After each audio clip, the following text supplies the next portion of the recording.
Mechanism Monday headlines. Whew, these last few weeks have been some wild business, hasn't it? All the news sounded like bad news with world wars and happening both foreign and domestic.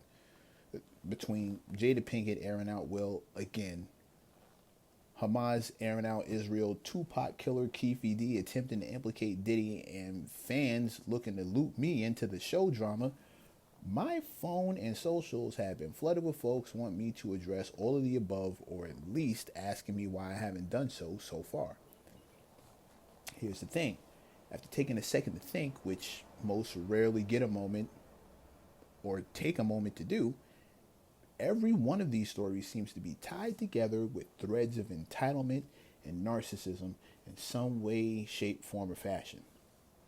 Which is the main thing I've taken away from each one of these issues, and why this answer is probably not the one you're going to want, but until I write a book, it's probably the only kind you're going to get. 1. I don't dig commenting too heavy on things that I'm not personally involved in, heavily researched, or have witnessed firsthand.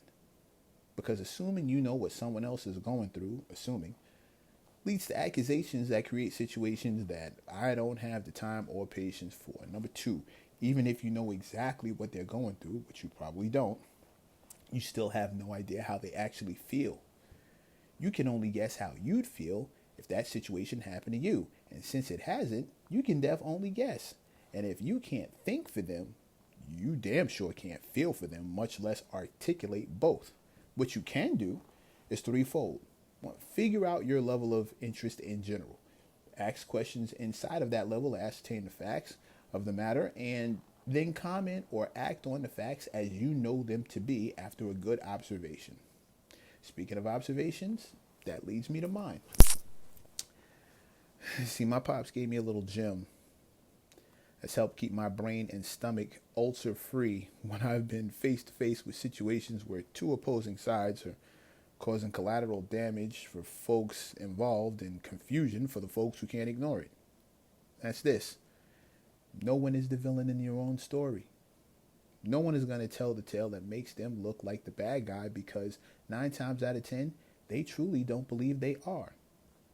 And when you go to get the facts and find out how they don't get how foul they are, how obvious it is, you find out that they're so convinced they're right, you're no longer sure if you are.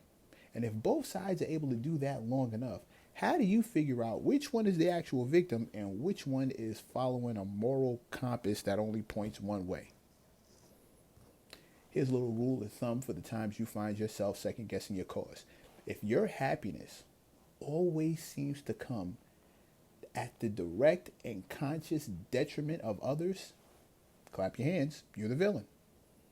And that's when you realize that the way the world works, the cause of someone's joy is always, almost always, someone else's pain. And that's why I don't do too much speaking on business that ain't my own. See? Simple. Kind of. Not really. My bad. Shout out to Howard.